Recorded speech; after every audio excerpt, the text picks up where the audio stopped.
Okay, we're going to do a video of how to do a leak down test on a 95 Polaris SL 750. We rebuilt the engine recently, put it back in, and everybody I'm talking to is telling me you need to do a leak down test to make sure you've got the engine sealed good and all that kind of good stuff.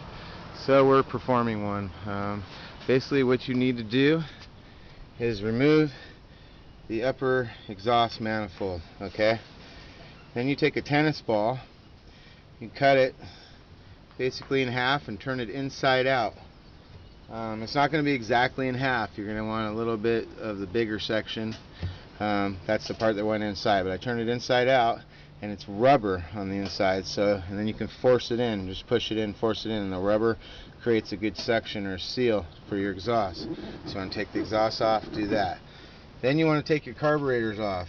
Okay. Now I picked up these rubber plugs at Ace Hardware for $2.40 a piece, and they're just angled plugs. I actually took the intake manifold. I had an extra one. I believe these are 1 13/16 was the size of them, and they're at Ace Hardware. It says number 6 on the top here on all these, so if you go in there that might help. It's either a 6 or a 9. But anyway, and all I did was push those in and just give them a nice snug, and the rubber gives it a good seal. Then you take your pulse line for your fuel pump. This is the pulse line that would go underneath on the engine here. That's your fuel pump pulse line. You take that off your fuel pump and you hook it to a vacuum pump. Basically, you pick these up at Harbor Freight, AutoZone, whatever, and they suck vacuum. They don't push vacuum, they suck vacuum. And you just keep pumping it until you get 9 pounds of pressure. Okay? 9 pounds. And you get it to 9.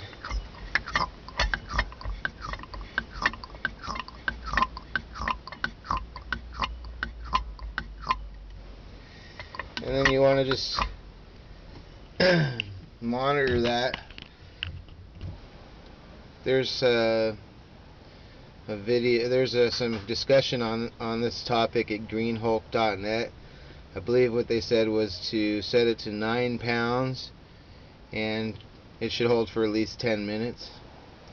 And that's all you need. As you can see, my gauge is not moving or slowly going down or anything. It's holding a nice solid 9 pounds, so it looks like we're good. You want to make sure when you're messing with these rubber bushings, you give them a really good push. Make sure they're down good, and and then make sure this is in really good. The tennis ball. It's just rubber, and I didn't have to put any grease on it or nothing. I just gave it a nice good snug. The rubber's still pretty soft, and it held just fine. And just push it in good. And as you can see, my gauge is still showing 9. And all I've done was I've put 3 of these plugs in all my carburetor ports. And that's all there is to it. I've still got 9. Go look at the so that's how you do a leak down check. Somebody was asking, how long does it take to pump the gauge? If you're sitting there pumping and you're not getting anything, you probably got one of these here leaking, either the ball or one of these. Otherwise you got a leak. And then in that case, if you do find out you have a leak, instead of using a pump to pump, you're going to want to put air in. And what I did when I first started doing this, these were leaking. I was trying a different idea. I was using a rubber ball. I'll show you. I was using one of these rubber balls, and it sat in the hole, but I just couldn't get enough pressure on it to hold it down, and it was leaking from it. So when I started looking to figure out where the leak was, I put air into the pulse line, and what you do is set it down to about 10 pounds on your regulator, on your air compressor, and then push air in. And when I started pushing down on those balls, then all of a sudden this thing popped out. It came flying out. So I knew that had a good seal because it went boom and popped, just with the 10 pounds. And so I ran and got these at Ace Hardware, and they're working good. Look, I'm still 9 pounds through this whole video. Hasn't moved an inch. So looks like I got this engine sealed good. But the reason I was doing this leak was I did a piston wash, and the piston wash looked good on all 3 cylinders. But I'm having a problem when I stop and then go to re-accelerate. It's acting up. It was running great the last 3 or 4 trips I've had out, and then just this last trip I had pulled the carburetors off and rejetted them, took it out, and it was running great. And then just towards the end of the day, after about a 2-hour ride, I stopped and I went to re-accelerate. It didn't want to re-accelerate. I pulled this PTO rear plug and it looked a little bit foul, and it was acting just strange. So we did some readjustments on the engine, took it back out, and played with the mixture control and the carburetors, and I got the plug readings to all look good, but I was still having a problem with it out of the hole.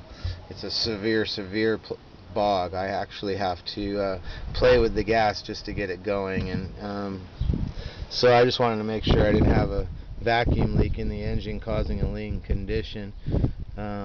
You can see the gauge is still showing 9 pounds, so it looks like I probably have a carburetor problem. I checked the vent on the fuel tank, and that's all checking out good, and I got the Mikuni triple fuel pump, and I made a bracket to mount it here, so I'm probably got a carburetor issue.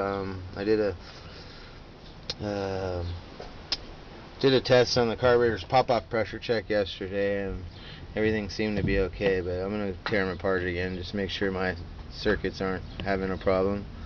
So, alright, thanks. See you guys.